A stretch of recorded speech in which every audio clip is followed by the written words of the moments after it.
Good morning and welcome to this October the 16th, Friday, October the 16th version of Sunrise to Sunset with Pastor Gene. Today, we're going to look at Matthew 25:31 to 46.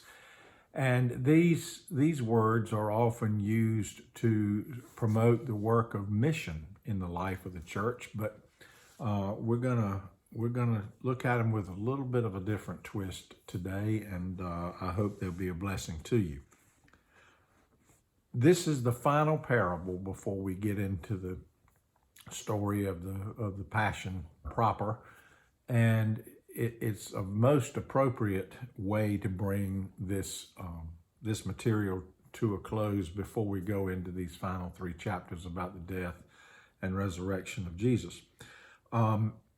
In this passage, it's called the parable of the judgment of the nations. And it begins with the Son of Man coming in glory. And the sheep are separated from the goats. There's a division. Could interpret that to be a separation of good and evil, or separation of one kind of animal from another kind of an animal. Different kinds of interpretations can be given to that. I like to tell the story about how the preacher was preaching at a revival, and he said, I want all you folks who feel like sheep to sit over here on this side of the congregation, and all you folks who feel like you're goats sit over here on this side of the congregation. And sir, I thought I told you the sheep over here and the goats over here. He said, well, Pastor, I don't feel good enough to be a sheep, and I don't feel bad enough to be a goat. And the preacher broke down and said, well, my goodness, son, you've been called to preach. Well, I don't know if that's a true story or not, but it makes the point.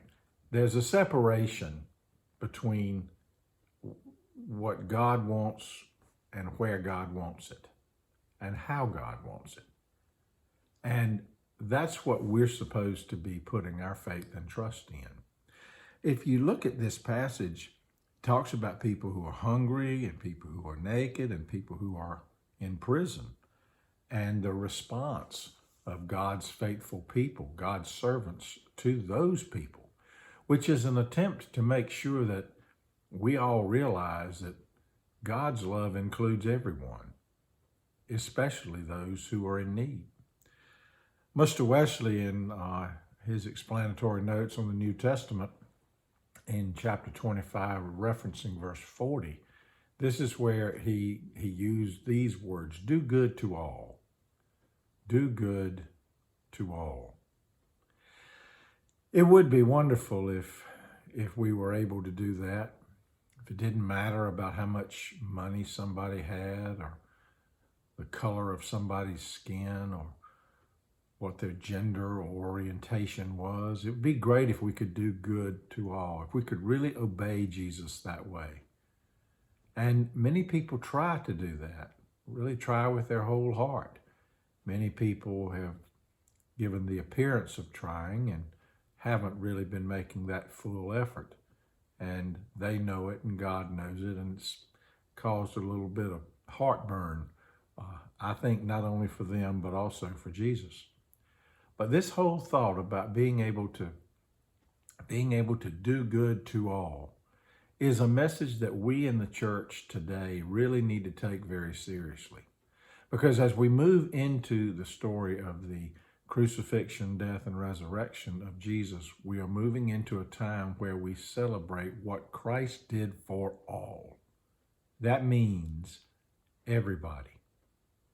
Now, it's not always accepted by everybody. It's not always embraced by everybody, but that does not deny that Christ did it for everybody. He did it for you. He did it for me. And that's a message that can give each and every one of us blessed assurance from sunrise to sunset.